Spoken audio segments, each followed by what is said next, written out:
about the shit like, damn, Yeah. bro, they trying to get you. Because they were confusing you with what was it, with the other dude, with, what's the other dude?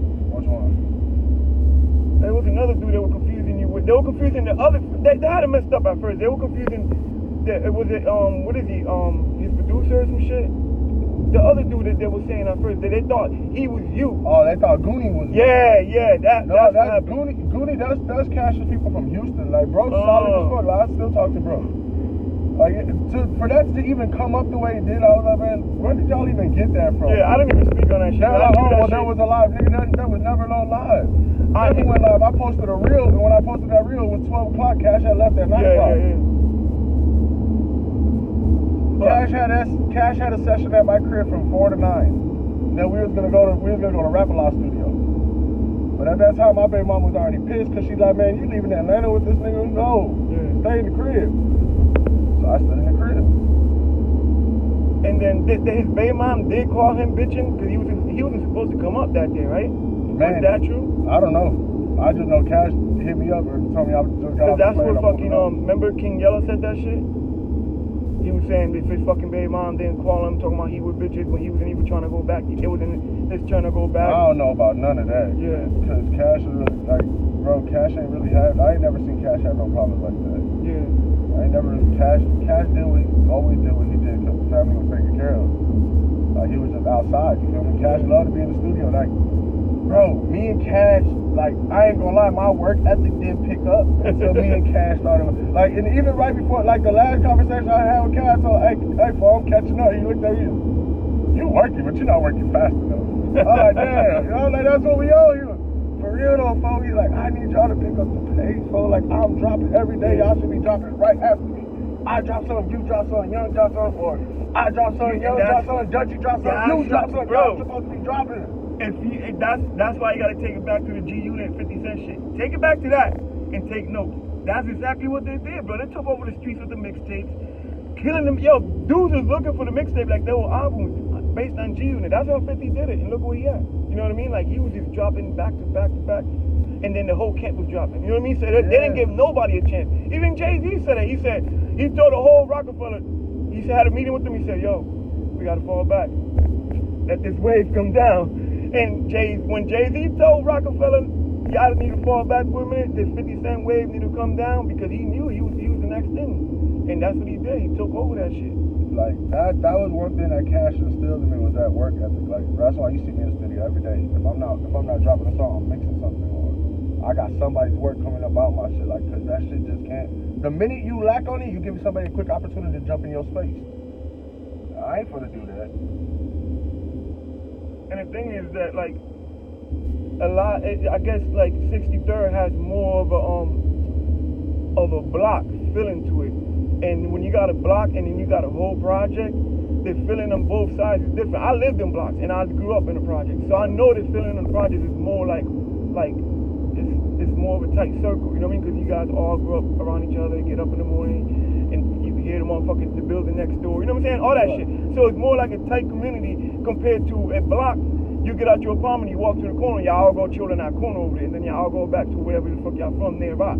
You know what I mean? So I'm getting the vibe that a lot of people be like, yo, but it's more shiesty snake shit going on, backdoor shit going on the other side compared to like an old block and all that shit. But right now they're mad divided, but that shit was bound to come anyways. You know what I'm saying? Bro, and when it comes to Chicago politics, nothing ever lasts long because the structure to it don't stick around long enough, or shit just goes the wrong way. You feel me? Everybody else, there's too many chiefs and not enough Indians. You feel me? Everybody, and then the biggest thing with Chicago too, and I don't give a fuck who don't like it, Chicago is followers, bro. They don't support or jump on nobody to try to. Everybody that's coming up, bro, there's people around them that's supporting the bigger artists because they look past what we do. You feel me? Don't nobody catch on until one of us starts coming up the way Cash was doing, the way Durk was doing that. Everybody jump on it, going crazy. Everybody, like, that's the part that blows the shit out of me with this music scene. Because if Chicago, bro, let's be real. If motherfuckers put that shit to the side, which we know ain't gonna happen, it ain't that easy. You feel me? But if motherfuckers were to say, fuck all that, we gonna chill out, everybody get to that shit, bro, and we were to take over, we would be the motherfucking music capital again. take it back to the early 90s. We was the music capital at one time. Motherfuckers had to come through the Midwest to fuck with us.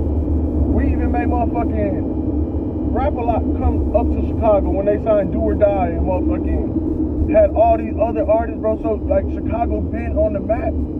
But now we looking at it, Chicago being put in such a negative light and everybody making money off the negative. Mm-hmm. And what Chicago doing, they taking that negative, like, here's our way to blow up, let's keep it going. Yeah. Like, bro, we could do a lot more. Like, I was talking to Mama Duck yesterday, and she was telling me, like, you know, like, she really want to see, like, that's why she's calling out Durk to have that sit down. You know what I'm saying? She's like, I really want to see if he's going to be about what he's saying. And I was listening to his interview with Academics, the little clip on when he's talking about how he didn't do the song. He was like, Kanye hit him up and told him to pop out for the album. Remember when he had Ruger in it? And what the fuck did he say? He said, I don't know if he's not in tune with what's going on, but we can't do that. I can't pull up over there and you got this dude over there. And I'm like, damn, so this is the recent interview, right? And you're talking about Ruger, but you're talking about peace, but you're talking about you can't go in the same room with Kanye. That should have been something that you should have took a chance on doing, because you should have said, well, Kanye is not going to let nothing happen. Nobody's going to do no stupid shit around Kanye because that's a business move. Let's go over there. Kanye's got too much money to let something like that happen. Exactly. So Durk should have took that chance to say, I'm going to go over there and let's make this shit happen. You know what I mean? Yo, y'all don't got to be friends. That's not the only time. He does all these Stop the Violence events with every other artist in Chicago, but the niggas that he steady dead to make money off of. That's what I'm saying. Like, yo, it's easy to give back. Even the Bible says that shit. It's easy to give back to a friend or a family member. You know what I'm saying? That's easy to do. And do it to the one that you don't like and reach out and give him a hand. And let's be real, Duck wanted to stop the shit. Yeah. Duck didn't give a fuck about what other niggas going on. Anything that Duck did was in a response to what was said about his family or his homies that was killed. The same way that all of us is now stepping up. We not just doing shit to do it. We know motherfuckers got more money. That's an undeniable fact. But if you gonna keep dissing, what you gonna think? We're gonna sit back and not say that? Trust me, I always respected what Duck did, because he was the first one out of Chicago to say, I don't give a fuck what they think about me. I'm gonna make a song, Chicago Legends, shooting out, giving everybody a shout out. You know what I mean? Like, but he sat back and the response was like, fuck you, nigga, we ain't want no peace. You know what I mean? So he's like, okay, so we back to the bullshit. So you dissing Brick, you know what I'm saying? You dissing fucking Melly, like, nah, okay, we back on it. Because Vaughn used to stay in fucking Duck's DM. You know what I mean? They used to go back and forth and shit. So he knew what the fuck was going on. Vaughn was always in his DM. Every time he dropped an album to diss him, or anytime he dropped a line in any song to diss 63rd or Duck, he would go in his DM and tell him, I just dissed you fat ass. You know what I mean? Like, yo. Bro, Durkee did that when he dropped that diss and dissed all the O Block and threw me in it. I was the first person he sent that shit to. I wrote, yo ass weak as fuck. Same thing with Cash. I'm not gonna keep dissing, bro. I said it, I'm not doing no more dissing. I'm not gonna keep following, because at the end of the day, ain't nobody rocking with me the way I'm rocking, bro. Yeah. And I've been watching that. So I put this stamp on my back, because at the end of the day, bro, Cash and Duck ain't want me to pick no sides to be on none of that. Cash used to, bro, I used to laugh all the time. Cash used to be like, nigga, don't be acting like you ain't tell the op babies you be recording niggas too, G. Yeah. But everybody always knew what it was, bro. And everybody knew that Bodene was locked in with FBG, but he a raw ass engineer. But all of a sudden, motherfucker got to picking sides and doing like, bro, I'm not gonna leave my homies behind. Like Duck showed me how to get real bread off the engineering shit. Don't put me on a blueprint like, look, this is what I do. This is what me and Big Crispy got going on. This is how me and E-Way at work. Cool. When Cash hit me, man, I already knew what me and Cash was gonna do. The first 3 days of me and Cash locked in, Cash, hey, want to be FBG? I had to look at him like, what the fuck you talking about? Like, do you want to sign the FBG, or do you want to be my personal engineer? Like, yeah, come on, let's do it. He's like, come on, you already know. He's a funny ass dude. Bro, we in LA, and Dutchie was like, bro, what's up, bro? I be seeing you cracking trays a lot. Like, your ops are, our ops are your ops are. I was like, bro, I've been having beef with BDs, and no, not from your side. My BDK is from up west side, over by the United Center. He's like, damn, they got BDs, and then Cash looked at it like, bro, he ain't rocking with us, bro. He in all our videos. What you think that's gonna do, bro? they gonna look at both. Yeah, and they, he's one of them, but know, yeah, they're like, yo, they know. he with them. That's it. He chose his side. He's like, so what? Bodene gotta do? He gotta stand on everything. Look dead in the. Oh, better stand on that shit. Like, you gotta stand on that. That's what Dutchie said that. Dutchie looked at you like, oh, you gotta stand on. I don't want to see shit, but you stand on everything you say and do, folks. You wow.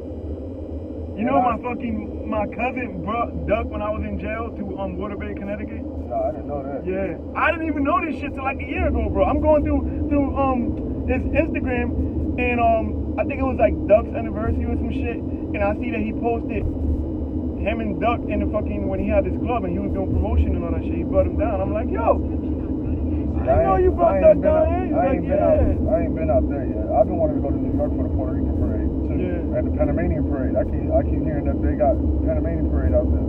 Yeah, that shit lit. The only thing I don't like about New York right now is that I motherfuckers is jumping on that whole, you know what I'm saying? The whole GDK shit, and then some of them want to act like it's just a New York thing, and then some of them want to act like they just want to ride Chicago's wave too. You know what I mean? And just be like, okay, well, we don't fuck with 63. Like, yo, that got nothing to do with y'all. Leave that shit alone, that bro. Little kid, he has a friend who killed him. What the? He locked up, right? I don't know. I thought he came out. I haven't seen him around. I saw his shit go live a few times, but I wasn't sure. He invited me to a couple of his lives and then disappeared.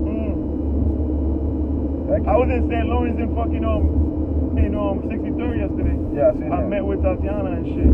I got a little feedback on her because I'm doing a story on like everybody feedback on what they feel about Durk talking about peace and meeting up with Mama Duck. So I'm really trying to help Mama Duck push that shit out. You know what I mean? So I'm trying to get people's feedback on it, even though we all know it's bullshit. Bro, look at the feedback I got for taking a picture with a 13-year-old kid that was wearing a King Von shirt. I got the word, bro. Everybody said I was trolling, I was cloud chasing. Like, bro, that was my girl's nephew, and unfortunately, bro, he was wearing that shirt. Yeah. He's a fan of both sides. And, bro, as a 14-year-old kid, really sat there like, man, I thought it was just all internet stuff. Like, I didn't know this. Like, no, bro. What you see on the internet is really happening. What you hear in the songs is really happening. Like, it's cool, but be mindful of how you rap about certain shit when you go outside, because you never know who you're around. My girl looked like you talk about the time you punched dude for yelling we not from 63rd. Oh, yeah.